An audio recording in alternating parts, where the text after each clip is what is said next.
Қожабергенова Гүлжан Сүлейменовна Оразмағамбет Тұрмағамбетұлы атындағы Маңғыстау индустриялық-техникалық колледжінің жоғары санатты арнайы пәндер оқытушысымын. Бүгінгі өтетін пәніміз кәсіпорын экономикасы, мамандығы менеджмент. Сабақтың тақырыбы негізгі өндірістік қорларды бағалаудың басты тәсілдері, негізгі қорларды пайдаланудың көрсеткіштері. Сабақтың мақсаты оқушылардың негізгі қорлары туралы білімдерін дамыта отырып, негізгі қорлардың түрлеріне, негізгі қорлардың бағалаудың әдістеріне тоқталып, білімдерін жетілдіру, түсіндіру, негізгі қорларды пайдаланудың көрсеткіштерімен таныстыру. Өткен тақырып бойынша қайталау сұрақтарын ұсынайын. Негізгі қорлардың мәні, негізгі қорлардың экономикалық құрамы, негізгі капиталдың талдаудың бағыттары. Енді, құрметті оқушылар, сізге берген үй тапсырмасын орындағанымызды тексеріп шығайық. Үй тапсырмасының сұрақтары ой қозғау әдісі бойынша қайталайды. Кәсіпкерлік және бизнес анықтамалары, кәсіпкерліктің мәні және шығу тарихы, кәсіпкерліктің даму үшін қажетті негізгі экономикалық, әлеуметтік, құқықтық жағдайлары, кәсіпкердің ең басты маңызды қасиеті, кәсіпкерлік істі қалыптастыру қажеттілігі, кәсіпкерлік заңдарының пайда болу себептері. Екінші білімімізді қайталайтын әдісіміз бұл ыстық орындық әдісі. Бұл ойында сұрақтарға шапшаң жауап беру керек. Сұрақтар меншіктер саны, кәсіпкерлік формасы, ұжымдық құқықтық кәсіпкерліктер, консорциум, шектелген жауапкершілікті қоғамдар, унитарлы кәсіпорын. Сұрақтарға жауап берген соң, сізді жаңа сабақтың жоспарымен таныстырып өтейін. Негізгі қорлар түсінігі жүктелуі, негізгі қорларды бағалау, негізгі қорлардың тозуы мен амортизациясы, негізгі қорларды тиімді пайдаланудың көрсеткіштері. Ал оқушылар, бана сіздер сұрақтарға жауап беріңдер. Мен енді сізге айташайын. Негізгі қорлар дегеніміз ұзақ кезең бойына қызмет ететін материалдық Бұны біз өткен сабақта айта кеттік. Бүгін сіздің есіңізге өзім түсіріп отырмын.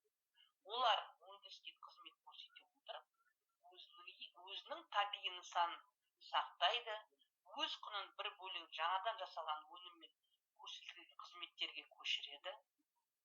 Және негізгі қорлар бұл ұлттық байлықтың маңызды бөлігі болып табылады. Және олардың құрамы мен құрылымын анықтау үшін негізгі қорлардың сыныптамасы қажет. Ендігі оқушылар, біздер негізгі қорлардың сыныптамасын қарап шығайық.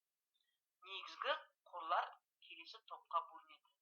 Жұмыс машиналары мен өндірістік жабдықтар, беріліс қондырғылары, құрылыстар, көлік құралдары, өндірістік күй-жайлар, өлшеу және реттеуші құрылғылар, басқа негізгі қорлар.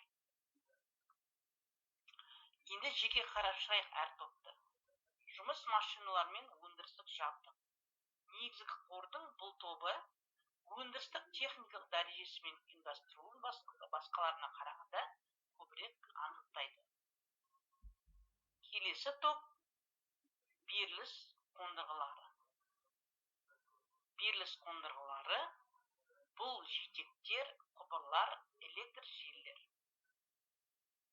Құрылыстар бұлар көпірлер, жол төсегіштер, эстакадалар, тоғандар, тас жолдар, жол үйлер болып табылады. Көлік құралдары бұған темір жолының және басқа транспорт түрлерінің негізгі жабдығы кіреді. Транспорт құралдары өндірістік процестің жекелеген буындар арасындағы байланысты қамтамасыз етеді. Келесі топ өндірістік күй-жайлар.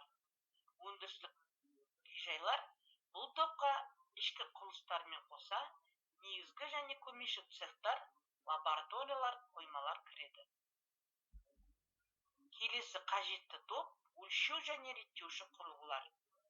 Бұлар автоматтық басқаруға, өлшеу мен бақылау арналған аспаптар мен аппараттар жатады.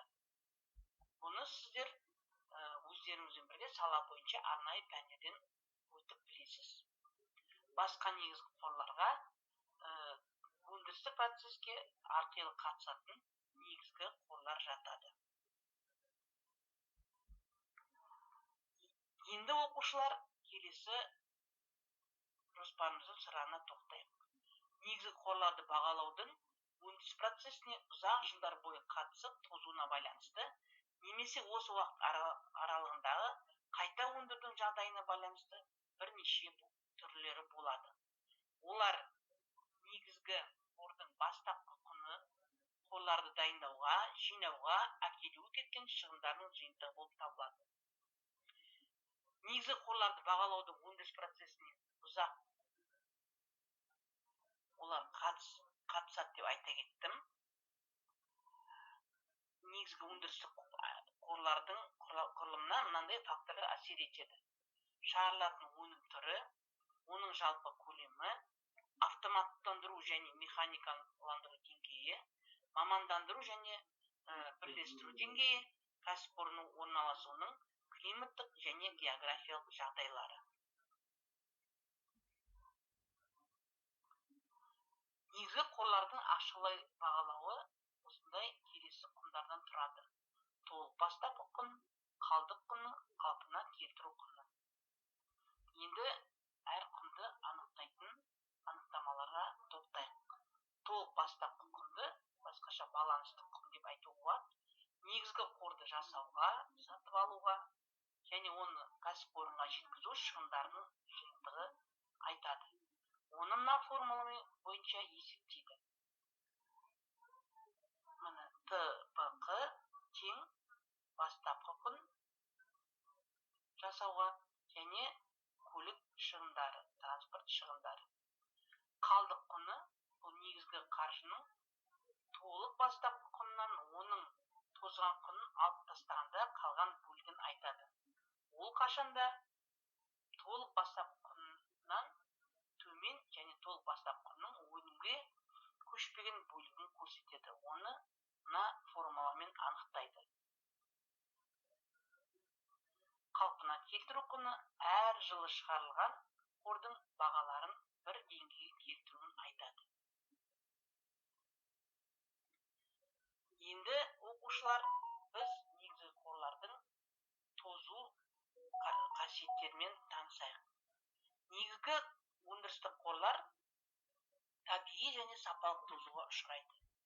Табиғи тозу дегенде машиналардың, жабдықтың, үйлердің, ғимараттың және басқа негізгі қорлардың материалды тозу ұғынылады. Табиғи тозу екі фактордан ықпалымен болады. Бірінші, негізгі қордың өндірісте пайдалануда нәтижесінде, екінші, табиғи күштердің ықпалымен болады. Сапалық тозу екі себептен пайда болады. Біріншіден, сол бір конструкцияда жабдық өз жасалған кәсіпорындарда еңбек өнімділігі өсу нәтижесінде арзандай түседі. Екіншіден, техникалық прогресс нәтижесінде бұрынғыға қарағанда неғұрлым жетілген өнімді және үнемді жабдық өндіріледі.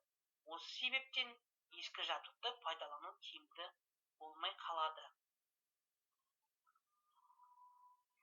Енді бұны сұлба түрінде анықтасақ, мынандай бізде сұлба шығады. Негізгі қордың тозуы. Жаңағыдай мен айтып кеткен, мына сұлбада анықтап қарасаңыз болады. Қорытындылай келе, табиғи қорды пайдалану кезінде олардың бүлінуі, сынуы, істен шығуы табиғи тозу деп айтамыз. Аморальдық қолданудан ғылыми-техникалық прогресс дамуына байланысты істен шығып қалуы немесе сирей бастауы. Осы сұлбаларды мұқият қарап анықтасаңыз болады. Енді негізгі қорлардың құны біртіндеп азаяды, сөйтіп бөлініп жаңадан шығарылған өнімге немесе атқарылған жұмысқа ауады.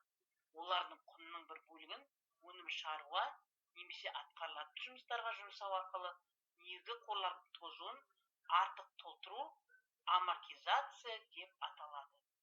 Амортизация тозу шамасына қарай оны өндірілген өнімге ауыстыру жолымен негізгі қорлардың құнын жоба бойынша өтеу.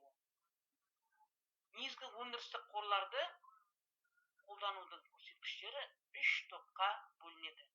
Негізгі өндірістік қорларды экстенсивті қолдану көрсеткіштері, негізгі өндірістік қорларды жедел түрде қолдану көрсеткіштері, негізгі өндірістік қорларды интегралды қолдану көрсеткіштері. Бұны мына сызбада көруге болады.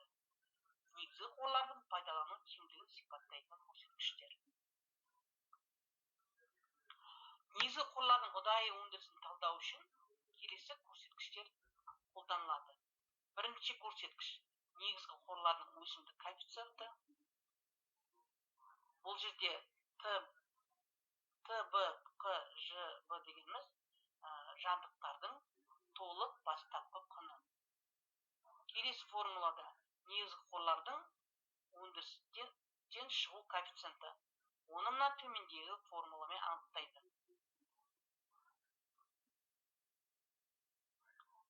Үшінші негізгі қорлардың жаңару коэффициенті. Оны да мына төменгі формуламен анықтауға болады. Бұл жерде мәндері астында жазылған. Енді құрметті оқушылар, өткен тақырыбымызды пысықтайық. Жаңа тақырыпты бекіту үшін миға шабуыл деген ойын арқылы, сұрақтар қою арқылы қайталайық. Өндірістік негізгі қорлар дегеніміз не? Негізгі қорлар нешеге бөлінеді? Амортизация дегеніміз не? Негізгі қорларды бағалау көрсеткіштерін атаңыз. Енді бұл сұрақтарға сіздер мұқият лекцияны тыңдап өткеннен кейін тез жауап береді деп ойлаймын. Келесі біздің тексеретін ойымыздың тақырыбы жедел хат. Бұл сізге әрқайсысы студентке конверттер беріледі. Конверттің ішінде сұрақтар жазылады. Сол сұрақтарға сіздер жауап бересіз. Ол жерде мынандай сұрақтар болады. Негізгі өндірістік қорларды қолданудың көрсеткіштері, негізгі қордың тозуының түрлері, амортизация дегеніміз не? Жыл сайынғы амортизацияның жарнасы неге байланысты болады? Ал оқушылар бүгінгі тақырып бойынша негізгі түсініктерді жазып алуыңызды сұраймын. Бүгін біз жаңа сабақты өткен кезде негізгі капитал, негізгі өндірістік қорлар, негізгі капиталдың тозуы, негізгі қордың жаңаруы, табиғи тозу, моральдық тозу, негізгі қордың амортизациясы, амортизация аударымдар, амортизация нормасы, амортизация есептеу әдістері, шығару және жаңарту коэффициенттері, негізгі қорларды қолдану тиімділігі деген жаңа түсініктермен танысты. Енді оқушылар, сізге үйге тапсырма. Біріншіден бағалаймыз. Сабақты қорытындылап келсек, қорытындылау үшін осындай негізгі түсініктерді сізге ұсынып отырмын. Қазір осы сабақта анықтамаларын жазып аламыз. Нәтижесі бойынша. Үйге тапсырма, конспект жазу, сұрақтарға жауап беру, слайд жасау. Өткен тақырып бойынша біздің келесі сабаққа тәжірибелік жұмысқа дайындалу. Енді алдарыңызда пайдаланған әдебиеттерді ұсынып отырмын. Осы әдебиеттерді сіздер тек кәсіпорын экономикасы пәні бойынша емес, өздеріңіздің арнайы пәндеріңізде қолданасыз, қажет болады. Соны сізге ұсынып отырмын. Ал оқушылар, сау болыңыз, назарыңызға көп